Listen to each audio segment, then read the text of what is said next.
Nagdulot ng mabigat na daloy ng trapiko ang karambola ng tatlong motorsiklo sa Tandansora Avenue, Quezon City. May unang balita live si James Agustin. James! Igan sugatan ng dalawang motorcycle riders sa karambola ng tatlong motorsiklo dito sa Tandansora Avenue, Quezon City pasado alas 5 ng umaga kanina. Rumisponde ang mga tauhan ng MMD Rescue para gamutin ang mga biktima.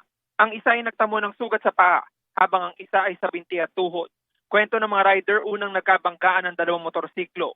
Paparating naman noon ang isa pang motorsiklo na sinubukan pang umiwas pero na-aksidente rin. Naigilid ba ng mga motorsiklo na nasangkot sa aksidente? Nagdulot pa rin ito ng mabigat na traffic dito sa lugar. Sa ngayon, nag-uusap pa igan yung mga rider kung magkakaareglo, kung hindi man, iti-turn over sila ng MMDA sa QCPD Traffic Sector 3. Yung mga latest mula rito sa Quezon City, balik sa igan. Guys, magsumon tayo sa Holy Summon. Igan, mauna ka sa mga balita. Mag-subscribe sa GMA Integrated News sa YouTube. Sa mga kapuso abroad, subaybayan nyo kami sa GMA Pinoy TV at sa www.gmanews.tv.